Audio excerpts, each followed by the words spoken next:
Welcome to the Assembling Inclusion podcast. On this show, we feature different programs, individuals, and initiatives focused on being more inclusive of individual needs. We invite you to learn right alongside us. If you want some additional resources or access to our courses, please visit our website or follow us on social media. But for right now, let's get right to the episode.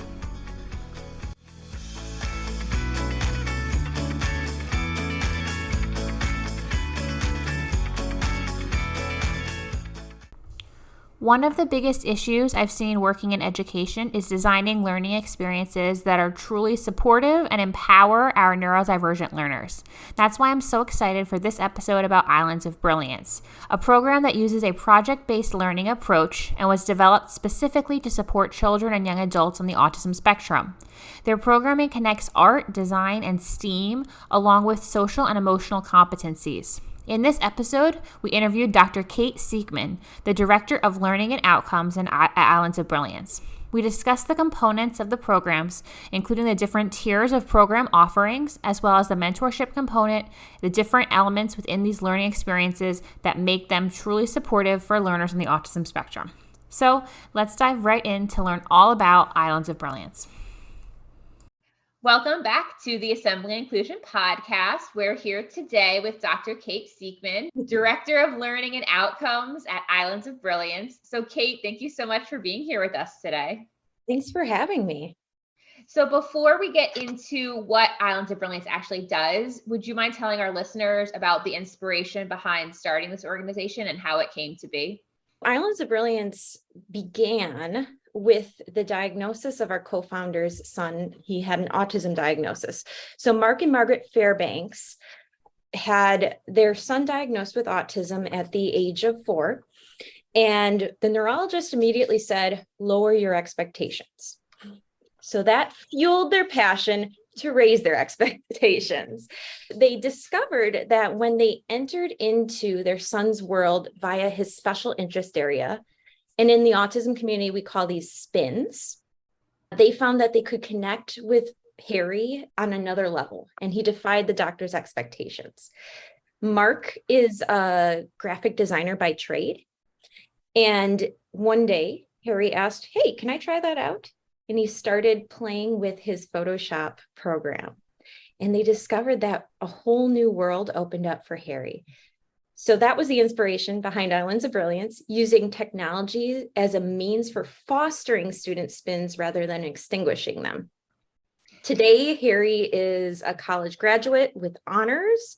He's happily employed. He continues to foster his spin and trains, and he's actually one of our mentors at IOB. Oh, that is awesome. I think that's such a relevant story because that's something that I hear a lot from families of children who are diagnosed on the autism spectrum is that, either the school is trying to, like, as you said, extinguish the students, like their spin or area of interest, as opposed to nurturing it. So I really appreciate the fact when I came across Islands of Brilliance that it's fostering and continuing to support that love and that passion. That's really important, I think, and special. So I saw that online. It says that Islands of Brilliance specifically is described as creating the quote unquote ideal environment for students on the autism spectrum. So what does that mean? And how does it differ from a traditional educational setting, like a traditional public school K-12 setting? So it's actually really simple. I think in the education world, we overcomplicate it, but it's really simple. We use our students' spins, as I stated before, and creative expressions as entry point for engagement. So it's really less about the environmental factors within the room and more about fostering their inspiration. So after that, like once you enter into that spin, learning is really simple because we've already hooked them, right? That's always what we're striving for as educators, is hooking our students. Technology is kind of the cherry on top of the learning equation. So what we do is we engage the kids in an iPad program called Procreate, or a digital design program like Photoshop or Illustrator, and that kind of hooks them. And then we say, what are you into? What do you love? When we pair them with that art mentor, the student's kind of the expert on their spin, and they say, hey, this is everything I know about dinosaurs. And then the mentor says, hey, I know a lot about Photoshop. I know a lot about Illustrator. Let's create something together. So it's kind of this egalitarian environment of mutual learning. And it really, really breeds this confidence in students that we don't always see in the regular educational environment. Of course, we say, are you auditory sensitive? Bring your headphones along. Do you need a little more space to work? Let's pop you over to another room. But outside of those physical environment, it's really more about that creativity, that inspiration, and that trust that the students know what they're doing and they're capable. That's something I wish more educational settings looked toward, because you were right when you said that's the whole goal in education, is to hook and engage the students, but we're trying not to get them to be interested in their passion at the same time. It's like, oh no, we're not going to talk about that today. But it's like, that's what would hook them into the lesson. I'm not really sure why we're ignoring this. That's something I never understood. I had so many students who were interested in like Minecraft, or that was their area of passion. It was like, that was their thing. And like, oh no, don't talk about that. And I'm like, but that's what's going to get them hooked in language arts. Like, I don't know what else to tell you, but Exactly. I mean, as educators, we have to understand that we're learning just as much of this as the student. And as educators, we're creative. And I think sometimes we forget that we're creative and flexible. We can reach learning targets through a means that's exciting. I think that's a great point. And I love the point you made too about the mentorship being a two-way street with the learning, that the student is the expert in a certain topic that they like. The mentor is the expert in the technology component of it, and they're learning together. I did want to ask about the mentorship component. So how does the mentorship work? What is their specific role aside from working with the student? I think I read it's a one-to-one experience, but how does that typically work within the program? So we gather our mentors. They're actually kind of an eclectic crew of folks. Our mentors are a mix of art and design students, as well as just professionals from the art communities. We have a lot of agencies that we work with who provide us with mentors who are graphic designers. We also work with some mentors who are fine artists, and we upskill them. We teach them how to use some of the digital arts programs, so they have more of the art conceptual background. And their role really is to get excited with the students, learn from the students, and then they teach the students the program. So that's really their role. Now, I'm a special educator and occupational therapist by trade. So what I do in our programming is I circulate the room and I help be that conduit between the student and the mentor to make sure that they both have a positive experience and that we're meeting the students' needs. Oh, that's great. Anytime there's like a mentorship component to something, I think that's really beneficial. And it's a project-based learning program, right? Like where the students are taking the skill that they're learning with their mentor, and then they do something with it related to their spin or their area of interest. Yeah, it absolutely is. The reason why we chose project-based learning for neurodivergent students is because they can enter into a goal-directed task from the entry point that really works best. So instead of saying, here are your directions, now get to work, we say, what do you want to accomplish? How are you going to get there? And the cool thing about that is it encourages a more flexible yet mature way of problem solving that fosters that higher level of both social skills, self-management, and it's more of a natural environment, right? As adults, that's the question we ask ourselves. We don't say, this is my assignment. We say, okay, what do I want to do? How am I getting there? What are the steps I'm going to take to get there? I think that's really awesome. I taught special ed before I went to technology. We always did the 20-time Genius Hour, which was great. It is open-ended like that. It was that project-based. There's no directions. You just pick what you want to learn and you do something with it. And I found that for my neurodivergent students, that was perfect because they didn't feel restricted by the box of directions. I always noticed that those were my students that were like, I'm just going to pick up and go. I know what I want to learn. I know what I want to do with it. I'm going to come up with my steps. And it is nice because it gives them more of that autonomy in their learning, which I feel like so often they don't get. Students, they're kind of like, here's your IEP goal, here's what you're working on, here's the curriculum. And it's like, well, where are my interests fitting into this? So I love that it's a project-based program for the students. I think that's really important. Exactly. So you had mentioned that the courses are art-based with technology infused. Could you give some examples of the curriculum and courses that exist? We have kind of I don't want to call it levels of programming, but different entry points of programming based on accessibility. So we have kind of a base level program called Sandbox, and that's our most accessible program. That program really focuses less on technology-based learning objectives and more about that social connection through art. So the students will have kind of a drawing prompt or a storytelling prompt, and they engage however they want to. So some of our students will doodle on paper. Some of our students will pick up their iPad and start doodling in Procreate, which is a digital painting software on the iPad. And then some students are comfortable with Photoshop and will just pop into Photoshop and start creating. So that's kind of what we would call our most accessible. And then as we move along to that foundation design programming is our one-to-one mentorship model. So that one is much more goal directed, as in you're going to create this poster centered around your spin. And then students and mentors work together to decide what program will work best for their goal. So instead of saying, hey, this is a Photoshop course, the students will decide, hey, you know what? I really want something that's more tactile. So I would like to design on Procreate using the iPad. Or another student might say, you know what? I've really wanted to explore Photoshop or Adobe Illustrator. Let's enter in via that route. The challenge for us for that mentorship model, we have to get an idea of the type of learner a student is first, and then we can assign the mentor who is more of an expert in that program. Along with the foundations, we also have a special foundations that's more centered around three-dimensional design.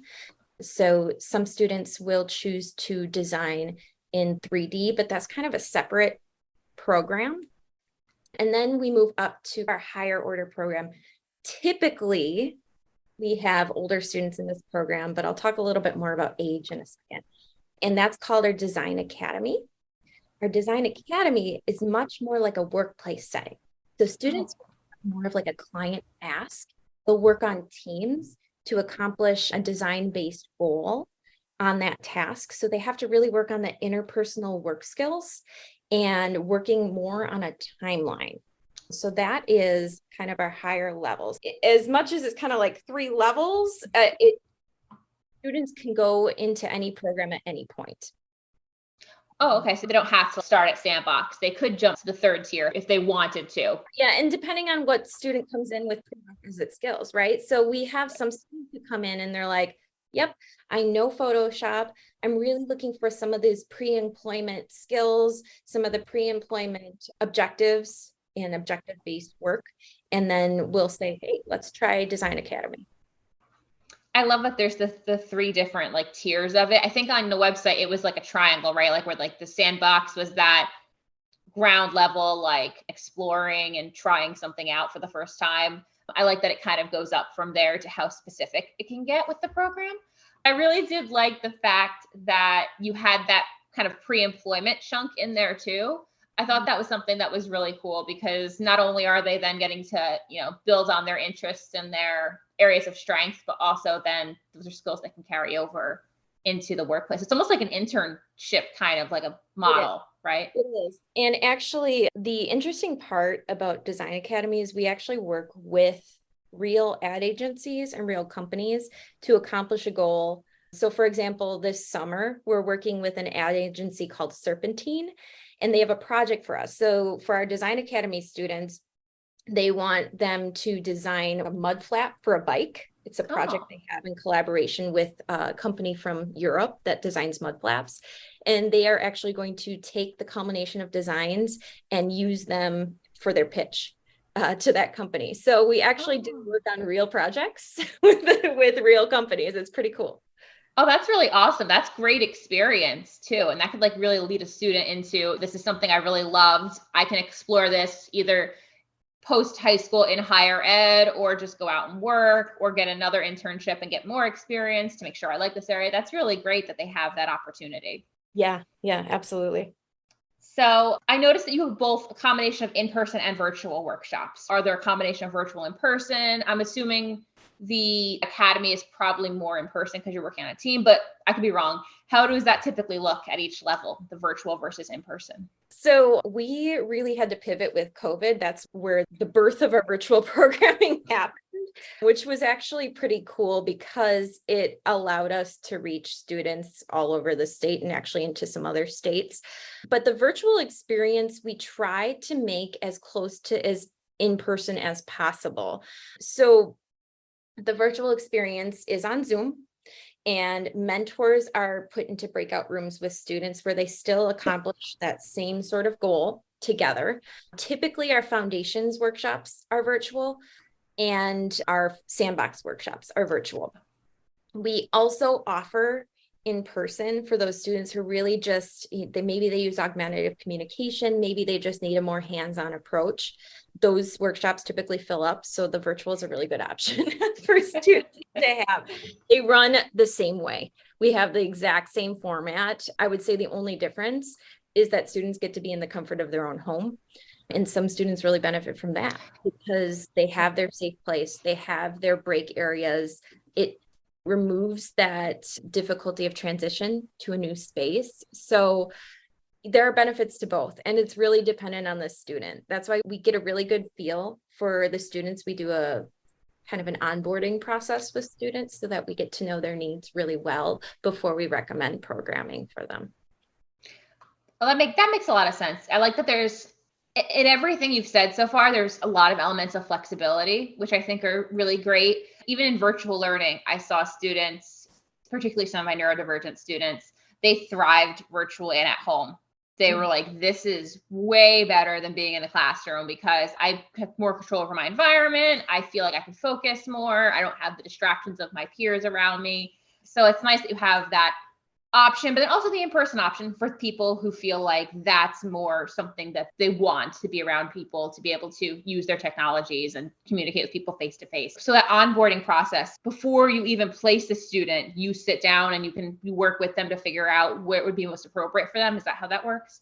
Yeah, we call that our concierge approach. So our concierge approach starts with a conversation with whoever is recommending them, whether it be the parent, the case manager, a therapist. And we really talk about what are the needs of the students, what are your mutual goals. Then what we have is a process called a lean-in. So the lean-in is a Zoom meeting. I'll tell you why we call it a lean-in in a second. It's a Zoom meeting with parent and student, educator, such as myself, and design mentor from our staff. And we talk to the student because we always think it's very important to find out what the student feels is their ideal learning style. So you talk to the student about their ideal learning style, any moments of sensory issues that we should be aware of or signs of frustration. And then the mentor and the student do a quick demo using one of our design programs. So they actually like hook the student, and we call it a lean-in because usually the student starts way back off on the edge of the camera. They're like, I'm not so sure about this. What is mom or dad signing me up for? And then slowly, as we start designing and engaging the student, we say, hey, what do you love? Let's put that up there. They start leaning in. And then they're in full focus on the camera. So that's what we call it, a lean-in. So based on all of that information, then we're able to really make a recommendation. Hey, I think the best starting point for your student might be a sandbox because you're looking for some of the social skills, engagement, and community building collaboration. Hey, I think your student might really love a foundations program because they're really looking to hone their creative skills and they want to work on something that's more directed. So that's kind of our concierge approach. We really take time with every student to make sure we have a positive experience. I could see how that would be really beneficial because then you really get to know what the student needs, what their interests are, what the family or caregiver's ultimate goal is too. I did mean to ask, is there a specific age range then? Like I know you had mentioned like the academy tends to be more preparation for post-secondary life, but is there like a required age range or does it kind of vary? But we always start around 8 and up. Now, that being said, we have flexed down to like a 7, but we are mindful of fine motor skills and fine motor development. And it can be really frustrating for a student who has not developed the fine motor skills to interact with the technology.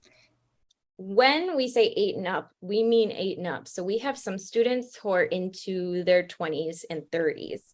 And the age as far as programming is really egalitarian. We have some of our students who engage in Design Academy and Sandbox because they love them both. And we don't say no. I mean, that's fine. And we also understand the developmental model, right? So some students are really working on social and emotional regulation, even if they're at 16. So maybe Design Academy is not their best positive fit at this time. We have some 8-year-olds who are just really phenomenal at picking up the technology. They've grown up with it. They have their self-regulation skills kind of developed, and they're a good fit for Design Academy. So we really don't place a specific restriction on age because we want students to learn from each other. We want students to understand that maybe this 9-year-old's present was a 25-year-old's past, and they can kind of mentor each other in that regard. Oh, that's really nice to build that community then. Yeah, you can learn from the people around you who have been through it. And then it's good to see too, like somebody who reminds you of yourself as, you know, a little bit older, and you could see that they've gone through maybe what you're going through. I'm always so conflicted about like leveling by grade level or by age because people's interests just vary so drastically. And I've been in programs like summer enrichment programs where it's like, oh, this is for 7 and 8. And it's like, but what if like a 12-year-old wants to learn that and they weren't there when they were 7 and 8, like then they missed it. So I like that you have that approach. Exactly. And I'll add that as adults, we love to be creative and have fun. And sometimes, you know, we stifle creativity as kids get older because we say, hey, this is a young adult programming and this is where you're at. And we say, no, have fun, get your hands dirty as a 23-year-old, and you can engage in the same sort of fun that these 9 and 10-year-olds get to engage with. You know, it really is a community, and we're really saying you don't have to stop your creativity just because you've reached 18. So you've mentioned like the caregivers and things like that, and the parents that are involved in the process of onboarding. You have community support programs too. I think it was called Lighthouse. Can you explain that program and how does that support the parents and the caregivers of students who are in the program? So Lighthouse has really kind of become a grassroots effort from a wonderful group of IOB parents. So it was requested by parents. We just facilitate it virtually in the evenings when kids are going to bed. And it's a space where parents really connect and drive the conversations. We don't say, hey, this is our topic for the week. The parents come on and they chat about life, right? So some have younger children while others have children who are in adulthood. So it's a lot of resource sharing, a lot of advice, and really just more of a support group for parents. It's also absolutely free. So we say, you know, we will facilitate it on a schedule, but you don't have to be bound by income restrictions to get the support that you need from a group of parents. I like that because the whole program really seems to be so community driven with the students. So I like that you have that factor in there too, because having the support for the parents or the caregivers or whoever is caring for someone, I think that's great to have that opportunity and it's available to them as well. Yeah. And I think a lot of our parents feel like they're isolated, especially parents who are working with children who have a lot of needs. And they feel really isolated to their little household. And so I think it's just the best way for parents to connect in an accessible format. Yeah. You remove the barriers of, you know, financial access to things because having it openly available and sharing the resources within itself is great. In the same way that like the students are learning from each other as the younger student learns from the older student who's been through it. Same goes for families. I'm sure a family has been through something similar to some extent and maybe has some recommendations. So it's nice that you have that open forum for them as well. Exactly. So I did want to ask about, there's a summer sandbox camp coming up, right? Or, well, this episode is being recorded in July and I think it's in August, yes. Right? The Summer Sandbox Camp is kind of my baby this year. I'm very excited about it. I've been building it from the ground up. So this year's summer camp is based on imaginative character creations that each student will make their first day of camp. So it's based around the premise that their characters are traveling to Milwaukee, where we're based out of, from another dimension. And they're tasked to create a Milwaukee travel brochure to bring home to the friends in the other dimension and promote Milwaukee and all the great things that Milwaukee has to offer. So we're collaborating with some local spaces, the Milwaukee Public Museum being one of them. And in this space, students are going to participate in an archaeological dig and learn the true stories behind the cultures that once lived in modern day Milwaukee. Our focus on our day with the museum is to teach students that in the past, museums didn't always represent all of the cultures in a space, and how can they rewrite that story of the museum? So they're going to create a digital curated collection based on their archaeological dig. So they'll do a project on that day, and then they'll move on to the next location, which is called the Urban Ecology Center. It's this beautiful space of haven within a big city of all of like this beautiful outdoor space. And then there, they're going to work on some hands-on art based on nature. So they're going to use found items to do some different artwork there. They're going to create a digital scrapbook, and then they'll tie it all together to document their experience in their travel brochure on the final day. So it's kind of this through line project with these mini projects within each space in the city that we'll create. Oh, that's so awesome. It's the freedom to express themselves still, but they have those community then landmarks that they're also going to. So it's engaging with the community, it's building the creative skills. There's so much going on in it. And that's open to everybody, all ages too, right? Because it's a sandbox. Exactly. Yeah. Oh, I love that. That's awesome. And is the specific summer camp, is this new, or is it then something that's been done in past years, or it's just a new version of it? We've done it in the past, but every year it's different, right? So the one component that is always present in Sandbox Summer Camp is it's a way for students to engage in different locations around the city and build kind of that community connection. But the projects in the Throughline projects are always different every year. I love that. That sounds like so much fun. I'm kind of jealous because I feel like that would be something that I would love to do. That's really cool.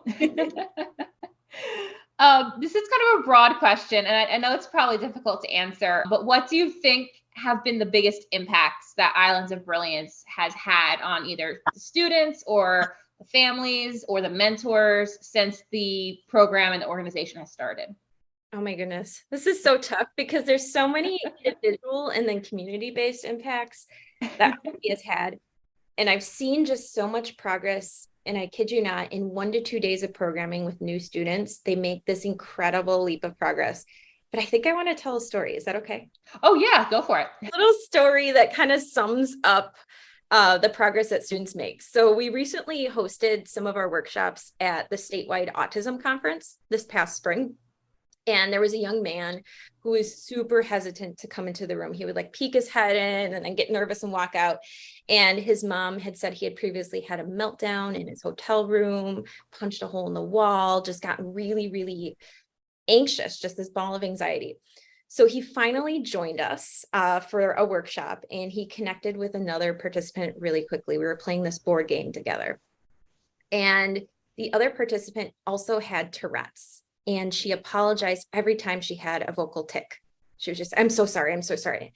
And finally he turned to her and he said, stop apologizing for who you are. This is who you are. This is who we are. Like, we are important. And they walked out of the room arm in arm, talking about where they wanted to go for dinner. And his mother just broke down in tears. She just was like inconsolable. And she said how her son had never, ever had a friend before. Like, never the inkling of a friend, and that his anxiety had always been way too high to engage at that level. So this was 1 hour of programming, 1 hour that broke the stereotype that individuals with autism lack empathy, lack social desire. And that's the impact that we see every day. It's really cool. Oh, that's a really incredible story. Wow. And that really does show how open and comfortable of a space this really is for everybody to feel like they could be themselves and open up. That really just shows the power of all the programming that you provide. Exactly. I'm sure there are so many stories just like that, but that's a really great way to solidify just how important the work being done is Oh, and how important that type of environment is too. I think it just comes down to like, we're non-judgmental. We say, come in when you're ready. We don't force it. And they usually do. And the kids who have been in our programming for a while are just so welcoming. And it really just makes a difference. It's pretty simple. It's not rocket science. It's very simple, but it works. I wish more organizations had that type of mentality. I feel like, and I always come from the school perspective, and it's so like, we're just going to throw everybody in the room and you have to be there and you have to do this. And it's not a welcoming environment a lot of times. Yeah. So the fact that you have this like, space where people feel like they could be comfortable being who they are, it's just, you could see the dramatic difference. And my last question is really, I always like to ask, what's coming up in the future for Islands of Brilliance? Do you have any plans for expansion or any updates or anything for future years? This fall, we are super excited to be moving into a physical space. So right now we're borrowing space at our local university's campus for in-person programming. And we recently received a grant that is going to allow us to have our own physical space. So super exciting. We'll have to be able to hold more in-person events, advocacy events, speaker series, that sort of thing. And we're also in the works of starting a fellowship program. So we're actually working with rural and underserved communities in Wisconsin. And we're working on upskilling educators and artists in these rural communities throughout the state to use the IOB model for programming within their communities. So we're really hoping to expand our reach in underserved communities with our in-person programming. So more to come on that, but it's all super exciting. Those are really big updates. That's just so exciting about the space, because I'm sure having your own dedicated space will make things a lot easier to have and offer more types of programming in person. And then I love the fellowship too, because I'm sure it's difficult for people in more rural based communities to get access to this type of programming, whether obviously in person traveling is difficult, then even just internet based connections for people who are trying to do things digitally. So it's nice that you're going to extend it out so that more people have access to this type of work and not just people in a specific area. Right. And that objective is really about empowering communities. We really want communities to start feeling the interconnection that we've been feeling with our community as well. That's really awesome. And I'm excited to see what else is in store for Islands of Brilliance in the future. For our listeners, I'm going to make sure to link the website and resources in the show notes. That way you can go directly to it and check out some of the work being done. But I really want to thank you so much, Kate, for being here with us today. We're talking to us all about Islands of Brilliance and the amazing work being done with the programming there. I really appreciate it. Thank you. Thank you so much for having us. We're just really excited to spread the word.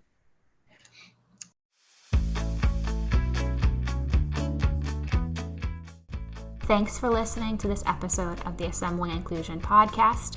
I hope the information in this episode taught you something new, gave you a new idea, or showcased a new perspective.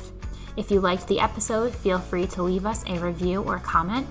If you have a recommendation for an individual or an organization who would make a great guest, you can message us on Twitter or Instagram, or send us an email at assemblinginclusion@gmail.com. See you next time.